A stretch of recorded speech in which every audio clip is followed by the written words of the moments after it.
March the 12th. The Lord made an east wind blow across the land all that day and all that night.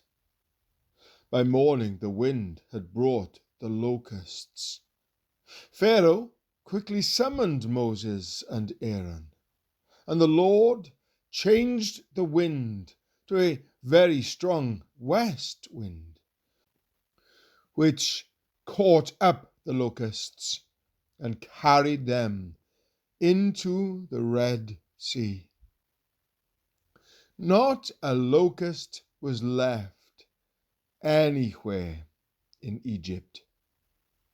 Exodus chapter 10, verses 13, 16, and 19. In these verses, we see how in ancient times, when the Lord fought for Israel against the cruel Pharaoh, it was stormy winds that won their deliverance. And again later, in the greatest display of his power, God struck the final blow to the proud defiance of Egypt with stormy winds. Yet, at first, it seemed that a strange and almost cruel thing was happening to Israel. They were hemmed in by a multitude of dangers. In front, a raging sea defied them.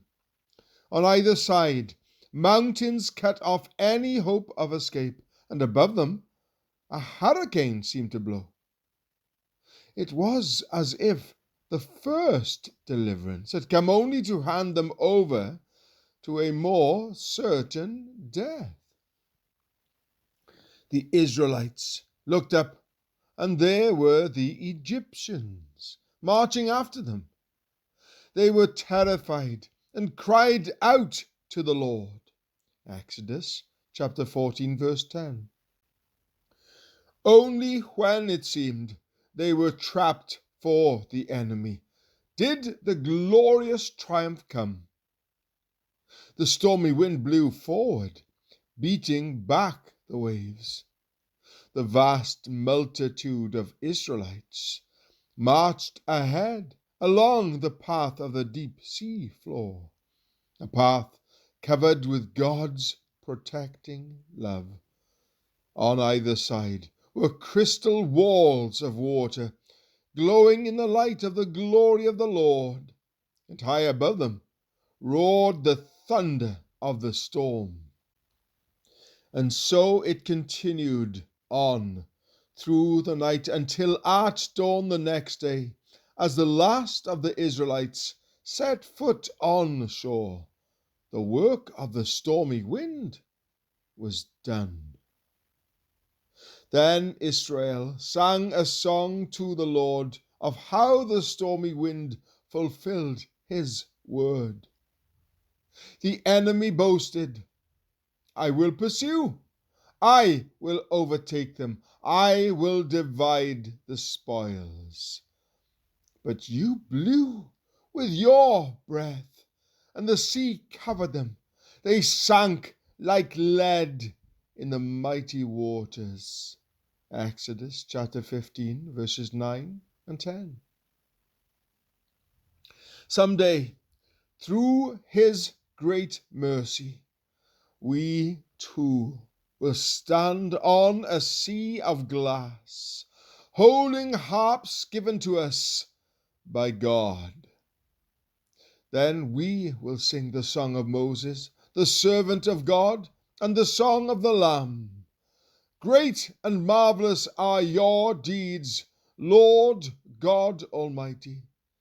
Just and true are your ways, King of the ages.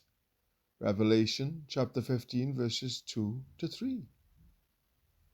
Then we will know how the stormy winds have won our deliverance. Today, only questions surround your great sorrow, but then you will see how the threatening enemy was actually swept away during your stormy night of fear and grief.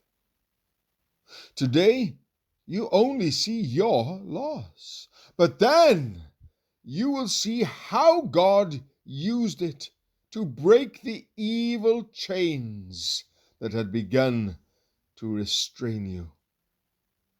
Today, you cower at the howling wind and the roaring thunder, but then you will see how they beat back the waves of destruction and opened your way to the peaceful land of promise. Mark Guy Pearce. The winds are wild and the gale unleashed, my trusting heart still sings. I know that they mean no harm to me. He rides upon their wings.